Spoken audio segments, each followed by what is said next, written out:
dalam waktu 3 bulan saya tuh udah ingin orang percaya sama saya. Kalau udah 3 bulan lebih itu sudah halus sih sama aja. Kalau kita setuju bahwa tidak ada yang jalan kecuali kita mempergunakan orang yang terbaik, kenapa bisnis yang diurus? Yang diurus orangnya dong. Nah kalau soal mismanagement itu memang saya ahlinya.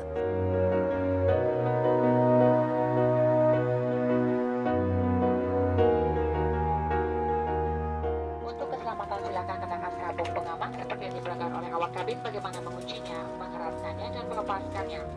Persepsi please fasten your seatbelt. Fasten will show you how to buckle, tighten, and unfasten your seatbelt. Tanri datang mengatakan bahwa Garuda ada masalahnya, tidak bisa bayar utang-utangnya, kemudian akumulasi ruginya cukup besar, sehingga kan tidak mungkin Garuda itu dilikuidasi. Karena mana mungkin waktu itu aja Garuda itu kan monopoli, jadi kalau itu dilikuidasi nggak ada airline lagi, itu udah nggak mungkin. Dia tanya sama saya, kamu bisa nggak restrukturisasi Garuda? Ya saya itu semua juga bisa, apa yang nggak bisa. Utangnya itu 16 triliun, bangkrut dan mau dibangkrutkan. Pak Harto mengatakan tidak boleh Garuda dibangkrutkan karena kalau dia di grounded tidak terbang, itu bendera kita tidak berkibar. Presiden Soekarno yang telah dipilih sebagai Presiden Republik Indonesia Serikat kembali ke Jakarta. Hanya masalahnya kira-kira komitmen daripada pemerintah untuk restrukturisasi itu apa gitu ya. Sehingga tetapi yang jelas itu adalah waktu dibicarakan sama saya bahwa nggak akan ada dana dari pemerintah untuk melaksanakan restrukturisasi. Jadi restrukturisasi itu harus datang dengan mengefisienkan resources yang ada pada Garuda. Siapa yang memasukin duit ke Garuda pada waktu itu sudah babak belur. Jadi betul-betul kalau Garuda itu kita restrukturisasi dengan resources, dengan sumber-sumber yang ada, yaitu cash flow yang ada dari penjualan tiket, ya, kemudian kapal terbang yang rusak kita betulin, jadi kayak montir aja kita perbaiki gitu. Nggak ada sesuatu yang baru, tidak ada tambahan pinjaman dan sebagainya, sama sekali nggak ada.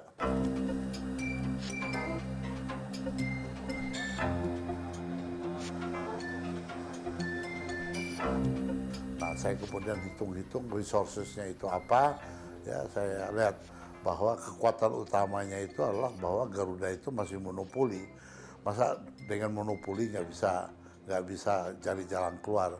Nah itu yang saya pergunakan dan kemudian semua yang dianggap tidak efisien dan tidak efektif seperti rute-rute yang rugi saya tutup, kapal terbang yang tidak terbang kita terbangkan kembali, ya.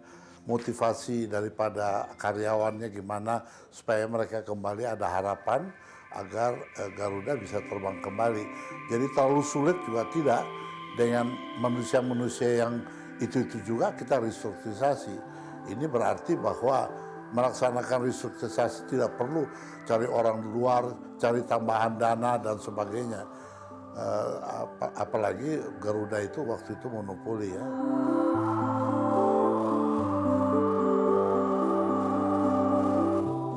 Kalau kita mau perbaiki sesuatu kan tentu harus kita ketahui dulu apa sih yang menjadi masalahnya. Nah yang saya lihat masalah Garuda itu adalah pertama image-nya Garuda itu tidak bagus. Ya image tidak bagus dalam arti kata dia selalu datang terlambat, service-nya tidak bagus dan sebagainya. Yang kedua adalah problemnya Garuda itu rugi. Yaitu setiap tahun ruginya besar sekali, ya kan. Dan yang ketiga itu karyawannya itu motivasinya nggak ada sama sekali. Karena mereka nggak tahu apakah Garuda bulan depan masih akan ada atau tidak. Nah kalau kita tahu bahwa itu adalah masalahnya kan menyelesaikan kan gampang.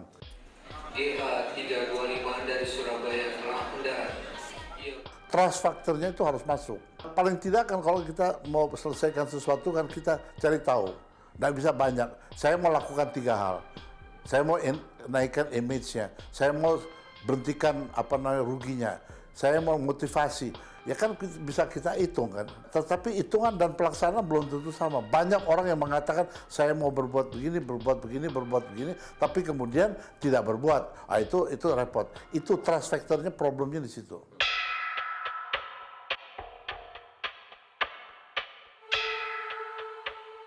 apa yang kita lakukan agar image Garuda baik kembali itu adalah ya kita usahakan supaya kapal terbang on time. Ya kan, kita kemudian bagaimana caranya supaya pramugarinya agak lebih menarik di dalam approach-nya dengan dengan penumpang dan sebagainya. Kalau mengenai kerugiannya gimana kita perbaiki kerugian itu, ya kapal terbang yang tidak terbang kita terbangin kembali. Rute-rute yang tidak untung ya kita tutup lagi, kita cari rute yang untung dan sebagainya. Nah kemudian gimana kita motivasi itu adalah mereka yang tidak termotivasi itu kita kasih pesangon untuk keluar, dan yang masih motivasi itu kita pekerjakan terus dengan kenaikan gaji sesuai dengan pasar. Tidak lagi mereka dibayar lebih kecil daripada pasar, itu aja.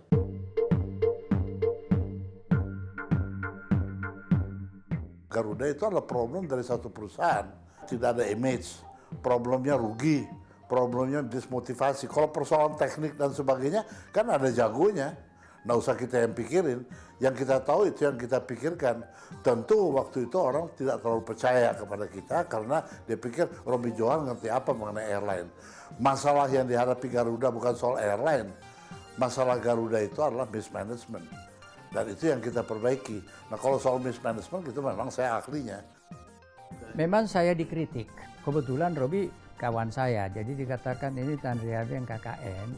Lalu kedua, apa pula ini seorang bankir ditaruh untuk memimpin Garuda yang begitu parah. Saya tidak mencari orang yang jago menerbangkan pesawat atau juga jago jualan tiket pesawat. Yang saya butuhkan adalah orang yang jago menghadapi para kreditur, para bankir, supaya tidak dibangkrutkan Garuda itu. Maka saya harus mencari bankir terbaik di Republik ini. Waktu itu Saudara Robi Johan. Itu yang orang tidak mengerti.